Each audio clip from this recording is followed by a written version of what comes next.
Hey there, I'm going to do my cooking video entry for JB's official worldwide cooking contest here.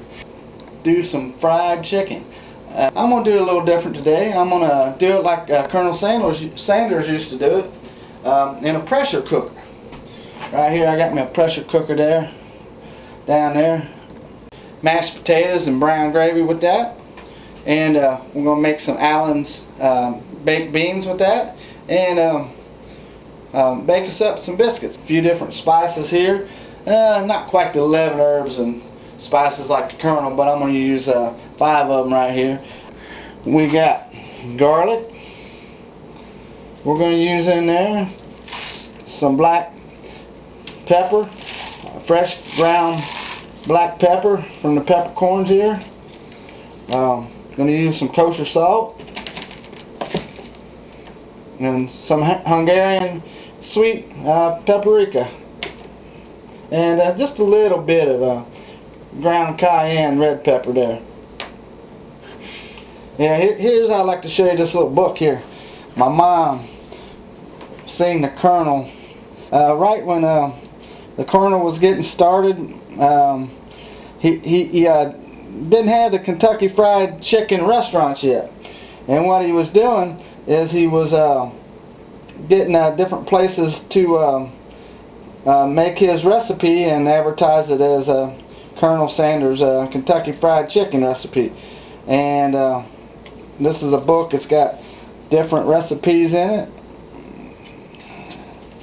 I might have to try some of these recipes we got, and quite a few in there. And anyhow, here in Cincinnati, there was some Carter restaurants Colonel Sanders went through to sell his chicken. And if you look here real close, this got a phone number. This is actually Colonel Sanders writing, and wrote down the name of the restaurant and the phone number to the Carter restaurant right up the road here. And if you notice, look at that phone number. SY-1-9366. That tells you how old this was. Alright, I got the chicken here that it's cut up, and I got the buttermilk and the marinade that I'm going to marinate this chicken in. What I got is, I got 2 breasts, 2 thighs, and 2 legs there. And over here, you can see down there, I got my buttermilk.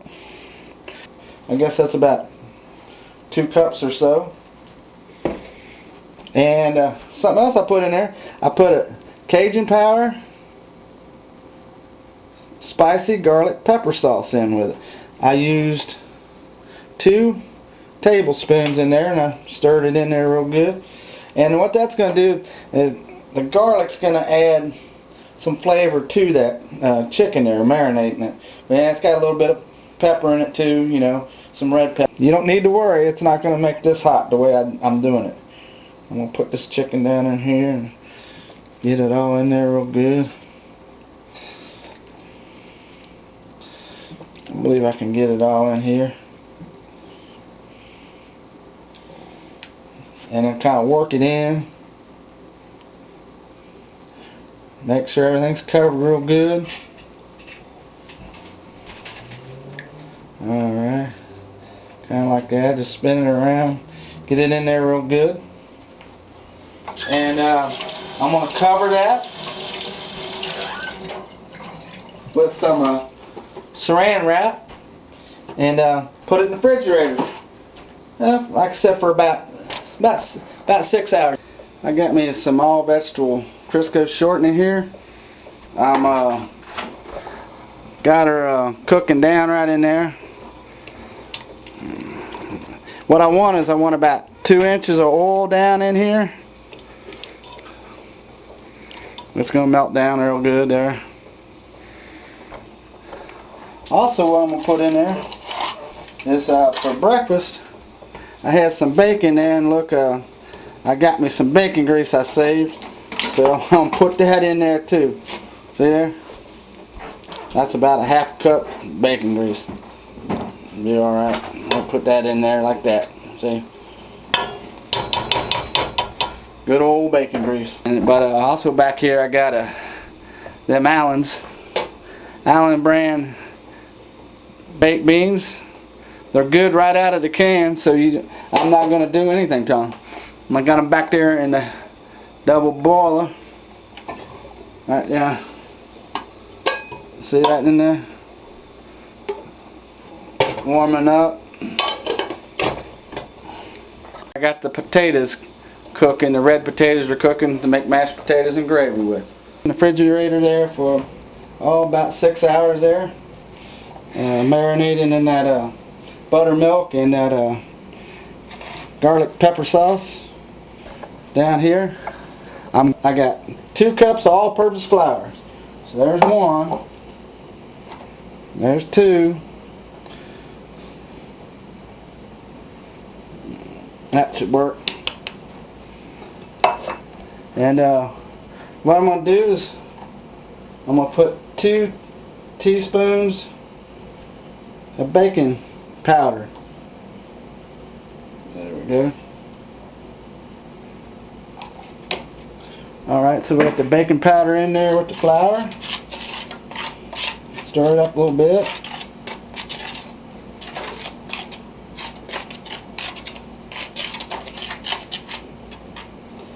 And what I got in here is I got all them spices that I showed you earlier. I got 2 tablespoons of salt, 2 tablespoons of paprika, 1 tablespoon of black pepper, 2 teaspoons of garlic powder, and 1 teaspoon of cayenne. So I just made it all up in here. I may not use it all, but I'm going to sprinkle it on the chicken before I put it in the flour here. Alright, I got my chicken there out of my marinade. Got it shook off pretty good. I'm going to put my spices on there, my 5 spices that I made up. Just put it on there real good. The reason I'm putting it on, not in the breading, but on the chicken first, is because the paprika, I know the paprika will burn in the oil when it's cooking. This way it's got the breading in between and it won't be as likely to burn. Get the flavor there down on the meat. I'm going to do both sides of this real good. Get the breading on it real good.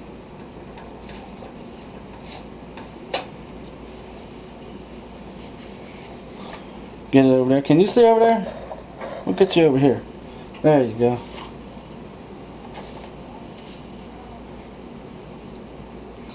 Get it all on there. It's going to be good. I'm getting it all over the floor. That's alright though, ain't it?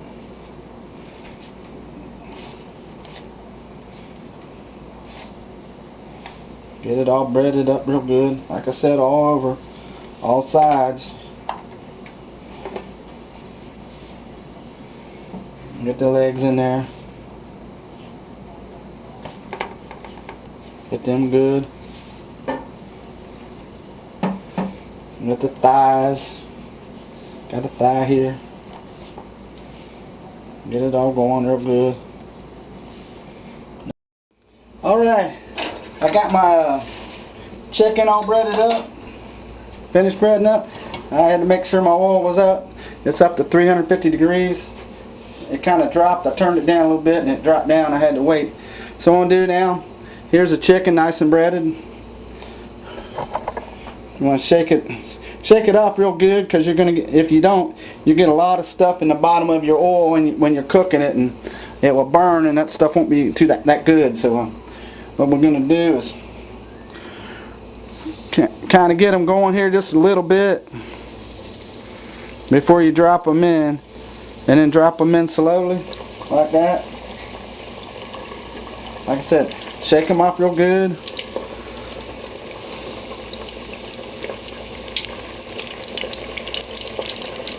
And drop them in. Well, they're going good, ain't they? That big old breast here going in.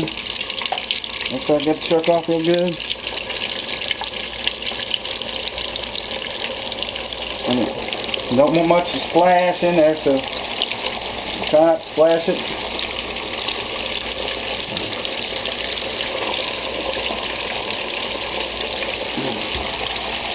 One more big old breast going in.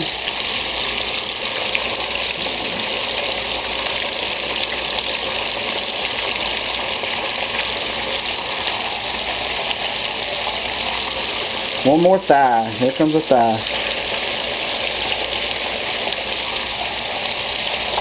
So what I'm going to do, I'm going to let it cook in there real good for about 2 minutes. What I'm doing is I'm trying to get it to the color that I want.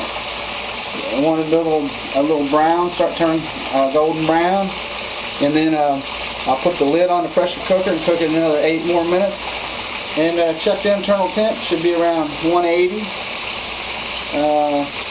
I want that to be a little bit more done than normal because it makes it a better, since you're eating with your hands, it don't come apart and it makes the skin more crisp and a better fried chicken that way. So let's let her get fried here. And I got some biscuits here I'm going to put in the oven and get them going. I got the mashed potatoes over there I'm getting ready to mash. Gravy going. Alright, that chicken's been going for about 2.5 minutes there. I got it brown the way I want it. You can see down in there, nice and brown. Getting ready to put the lid on it. Get the lid on there.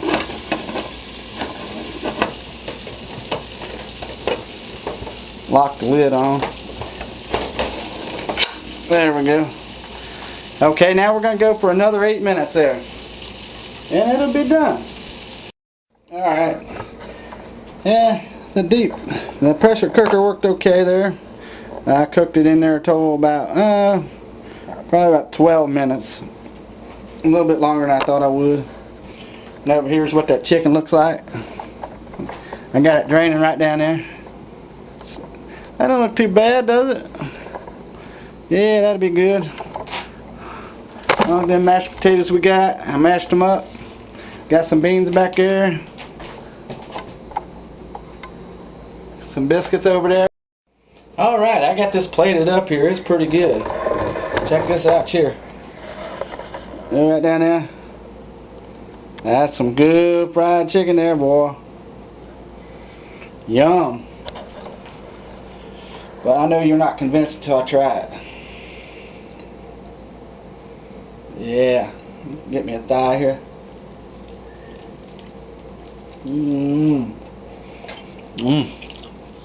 That's yum, boy. That's real good fried chicken there. You should try that at home if you haven't already. Try that recipe out. It's easy to make and everything. And spices are simple. There's not much to it. And you don't need to use a pressure cooker. You can just use a cast iron skillet and do it in there. But if you use a pressure cooker, just be careful and read the directions when you use a pressure cooker. Pressure cooker makes it quicker to cook, and you don't have to cook it quite as long. And it keeps it juicy inside. So it's a good way to do it. Anyhow, I appreciate you watching the video, and thanks JB for having this contest, and all the sponsors. Appreciate everything that you're giving. We sure do, and I hope to see y'all soon. So take care, y'all.